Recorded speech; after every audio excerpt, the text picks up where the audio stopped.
So we're back after a short hiatus. Been a while. We've both been busy with various things, but now we're back in spring, glorious spring. And we've got some new videos coming up soon, hopefully, including this. That's why I'm holding the 21.8 because, well, this fits in nicely to our video, but we're waiting for your 24 1.8, aren't we? Well, yeah. I mean, I sent it away for repair in December to Nikon. And Leonardo in customer services, every time I email him, he says they're waiting for a part from Tokyo. It's now been 4 months. There's not even an expected date of when it'll be repaired and returned. So it's a good job it's not a lens I was using regularly or depending on. Yeah, so, that's the worrying thing. Is that worrying. if that happened to me with my wedding lens that I use, one, I wouldn't get it back for unknown return date. And then what would I do? I'd have to buy a new one, but then it seems like there's never much stock of anything these days. So then what would you do? It's quite worrying, actually. I mean, presumably if you're a member of NPS, which is sort of their, is it Nikon Professional Services, where the you know, some of the pro photographers are, presumably they'd you'd hope that they'd prioritise repairs, because if they couldn't, they would lose professionals who are depending on their, you know, lenses every day of the week. Is there anyone watching this video who is a member of the NPS, and what do they do, and what do you get for your money if it costs? I suppose it costs money. I don't know, presumably, yeah. So yeah, I bought I needed a new battery, and no word from that either. So that was in January as well. So that's 3 or 4 months ago now.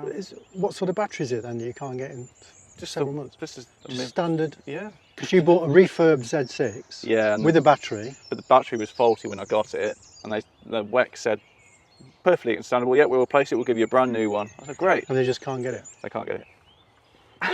So again, if I didn't have a spare battery for already, yeah, I would have a camera without a battery. Yeah, it's a bit. The whole industry is a bit up in the air at the moment. Yeah, when you talk about a major manufacturer like Nikon, it's worrying, isn't it? Well, that's the thing. Are they cutting back in certain areas, leaving this kind of experience really lacking?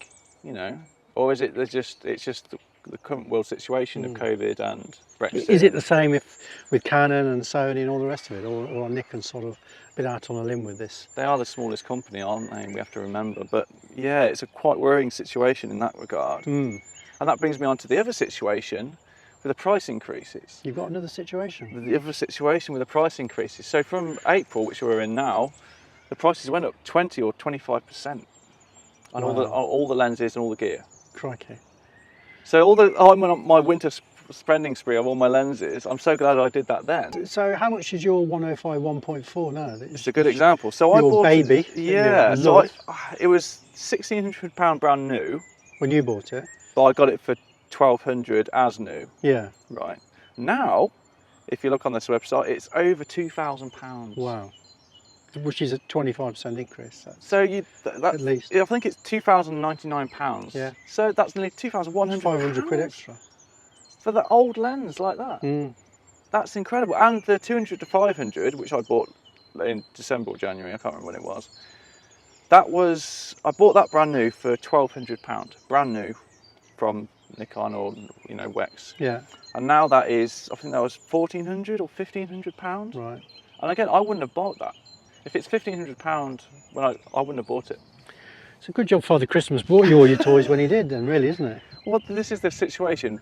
With the big squeeze, everything's getting more expensive, fuel, food, everything like that. Will it be like, will they buy stuff they don't particularly need? Well, generally people have got less disposable income now, haven't they? With the cost of living going up, inflation's hit 7%. And things like, unless you're a professional, it's things like new lenses and that's not a sort of a priority for your everyday of living, is it? So you're only going to use that money if you've got something left over after. So I don't know. Sometimes I bought a lens because I fancy it more than I need it. I wouldn't do that anymore. No. But that brings us on to the new lenses they brought out. They finally got a wildlife lens collection. Lovely. Have you bought any of those yet then? Well, let's go through them first. So we have the 400 2.8 with built-in teleconverter. You've probably got a couple of those, haven't you? As like a backup. Yeah, I've got 3, just in case. But okay, they are expensive. So I think it was £1,300, £1,400, something like that. But it does look incredible. So you love Which your... is the one that's 13 grand then? That's the 400 2.8. Isn't that one you're talking about now? Yeah. So you just said £1,300. Did I? Yeah. Oh, okay. So it's all in the decimal point, you know. Yeah. Got to move that decimal point over. And is the teleconverter built in? Is that broadly is it a 1.4 the same Yes. as I've got for the 70-200, Yes. Which is handy. which we don't like? We don't like teleconverters, but I guess it's handy to be in Yeah. there. You know, you just flick a switch and it's done. That is kind of nice. Yeah. But it'd be an incredible lens, let's face it. We love your 70-200 at 2.8. Yeah. It's great. Just imagine a 400 No, 2.8. that would be amazing. That would be spectacular. Yeah. I'm not a huge fan of prime lenses at that sort of focal length, because you are a bit stuck then, aren't you? So, but obviously if that's what you're doing and 400, you know, fits, it's going to be an absolutely amazing lens and brilliant quality. So is it for you? No. Not 13 grand. No. 1,300, you'd 30, if you got to move the decimal point as you just did, then well, if we're possibly, thinking about budget, it's a great lens, but it's not for us. The price, No. I like. It's specialist. It's a flagship. Yeah. You know, they build these lenses not for everyone to buy. They build them because they want to see what they can do, and I like that. That's great. That's like the 0.95. It's like the hero thing, isn't it? Which then nice to know what helps the rest of the range out, I guess. Yeah, So, that's good. So it's not for us, but I'm sure it's a great lens. Which brings us on to the newest one, 800 6.3. Yeah. Now that's £7,000, I think. Yeah, I think it's slightly less than that actually, but so around about that. So that is an interesting. Yes.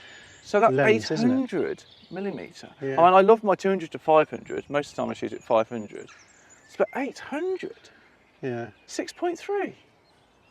I mean, again, like you said, with fixed lenses, it's really limiting because you can't. You're stuck at that kind of focal length. You have to move your body. But if you shoot something really far away, then it's perfect, isn't it? Is it big and heavy? I can't remember. No, because it's a PF lens. Right. So it's like the old PF lenses, like the 500 PF. Yeah. They're actually really light and quite small as well. Right. Relatively compared So to it's practically useful, probably for sports as well as wildlife. I mean, with my 200 to 500, sometimes I bring it back to 200 to get a bird in flight. So I don't know where it's going to go. I switch it to 200, take the photo, crop in, I'm done. If it was fixed at 800, kind of like... That is the little thing which would be a niggle in the back of my mind because, you know... So again, it's not for me, is it for you? No. Well, but not yet. No, I haven't got any use case for that. No, I mean, it's £7,000 is expensive, but not as expensive as it could be, I suppose. So again, great lens, not for us. Then we've got the more moderate 28 to 75, 2.8. Now that's a budget 24 to 70, 2.8, which you've got there. But reviews show it's really decent, to be fair. I mean, they've just cut back on other things. Yeah. I don't know really. And at the bottom end, there is quite a difference between 24 and 28. You know, I mean, it's sort of 15 to 20% different focal length, isn't it? So, and I guess that helps them bring the cost of manufacture down as well, not having to get 24mm. But I think if you hadn't got a 24 to 70 2.8 like this, it would be a serious contender. Yes. I think if you're a pro like you are with your wedding photos, you'd probably still go for the 24 to 70. 24 is sometimes not even wide enough for me, so I wouldn't want a 28. I know it's not much different, but I would prefer... Well, as I just said, it is actually. It's 15 to 20% different. I mean, this is the 20, and this feels like almost like a fisheye lens compared to my 24. Yeah. So I mean, 4mm at that end of the range can be quite significant difference. So it's not for us, I don't think, but because we've already got these. Yeah. But it looks quite a good it's a good one. I'm sure it's good. I mean, all the Z lenses are pretty. What we really want is that 24 to 70 f2, don't we? I'd love that. Like you've got like Canon. That would be amazing. Yes, that would be amazing, wouldn't it? Because it would fit like all the primes into one. Yeah. Then you wouldn't need anything else really. That's maybe then why they don't do it. Firmware. This is new. This is hot off the press. What do we have press now? We don't have presses now. But so there's the firmware update for. So we've been waiting since the Mark IIs came out. The Z6 II, Z7 II. I've been waiting. This is one of the biggest reasons I bought the Mark IIs. Is for the firmware updates, future proof. Yeah. For that amazing autofocus. And you've still been waiting. And I'm still waiting. But now they've made a tiny little bit improvement. So it looks like they've just improved the auto area focus, some kind of back focusing issue. Right. I didn't even know that was a thing. And this is what, 1.4 is it, the version? I don't know. Yeah. But yeah, basically, it's a bit of a teasing one, isn't it? As opposed to the version 2.0 brought out for the Z9, which is hardly sounds incredible. And it's hardly been out a few months and released a whole different version for it. But that does sound amazing. That does sound good. But this is really frustrating now because we both have a Z6 Mark I. As well as a Z6 Mark II. And there's no apart from the 2 card slots are good for me doing event photography. It gives me a peace of mind. Yeah. Apart from that, they're the same, effectively, for me. Yeah, there's a few extra autofocus modes on the Mark IIs, but so what really? Well, that's the thing, we can't use them very often because they're not very good. Like, we use auto eye detect for this, but then I turn it to manual because it keeps on wavering everywhere. I hardly ever, I mean, I do event photography, music photography, I never even contemplate eye detect. The only time I've used it is a one-on-one in good light, then it's acceptable. Yeah. But any other situation, it's not. No. I've never used it for something important. Frustrating really, isn't it? Because the Z9... That's the point. I think we've been a bit conned by the Mark IIs. Do you think we have? Controversial. I mean, they're a lot more expensive. Well, they got this double processor in it, but I guess do they do? Exactly, we haven't really seen what the point of that is, have we? So hopefully in the future, I'll be eating my words, say, yes, here we go. They've improved the autofocus and I can eat my words. But I don't think it's going to happen now.